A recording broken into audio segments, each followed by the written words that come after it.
Hello everyone, Ron here from L.T.L Tutoring Central, and I'm here with another grouping of collocations.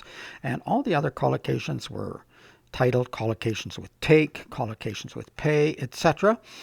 This is just a variety of collocations, so it's various collocations number one. So there will probably be a series where we just have various collocations gathered together. Sometimes it might be on a specific theme or with a specific word again. But for now, various collocations number one. You can check the playlist for collocations.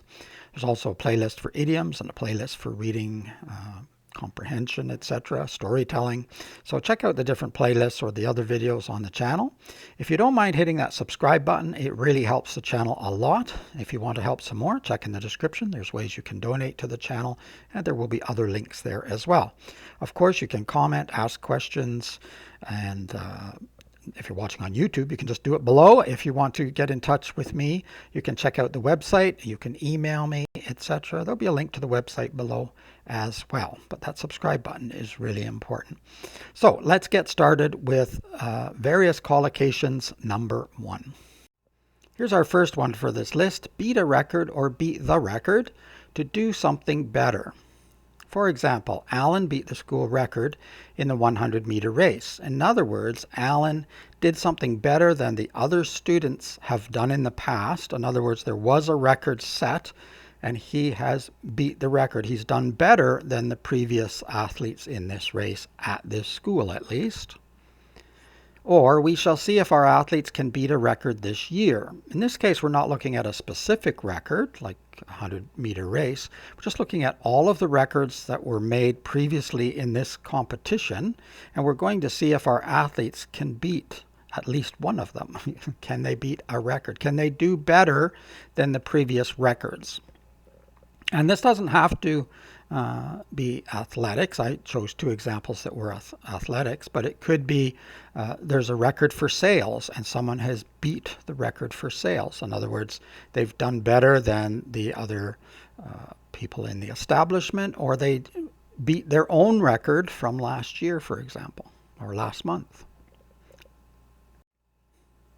Extend a deadline. It means to allow more time to finish a task. For example, Maria asked the teacher to extend the deadline for her essay.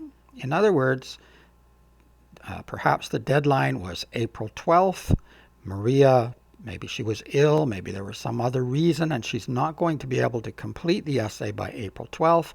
So she asks the teacher to extend the deadline, to give her more time to finish the task.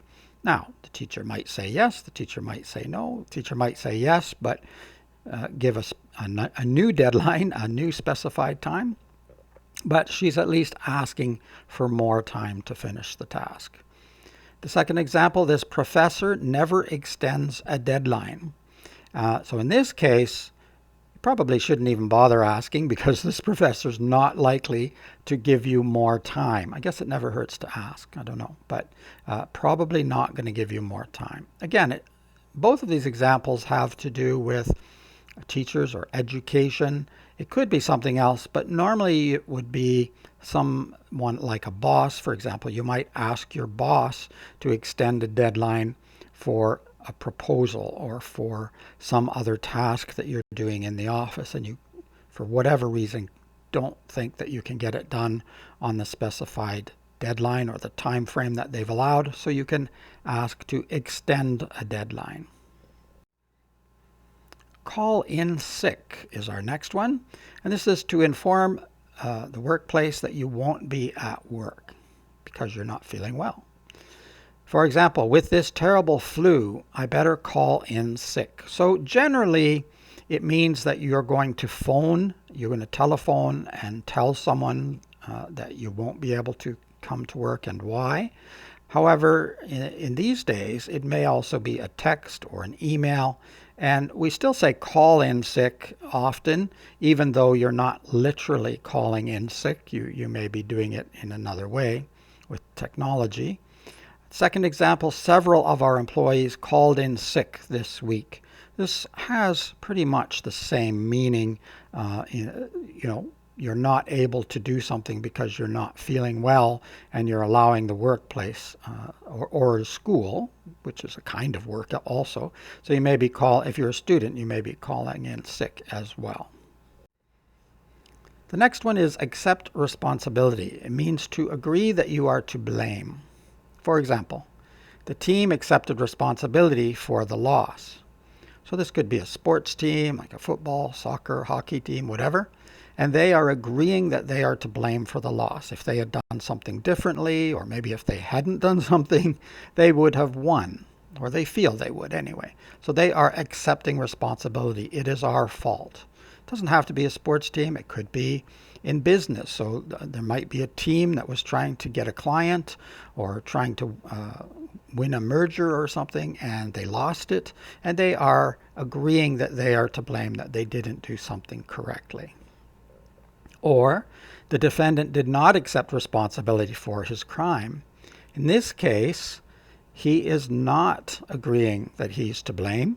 He's not accepting responsibility, either because he truly is innocent or he just wants people to believe that. But at any rate, he's not accepting responsibility. He's not agreeing that he is to blame for his crime.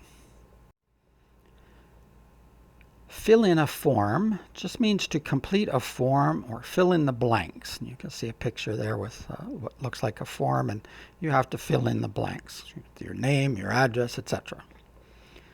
For example, to attend this class, you must first fill in a form.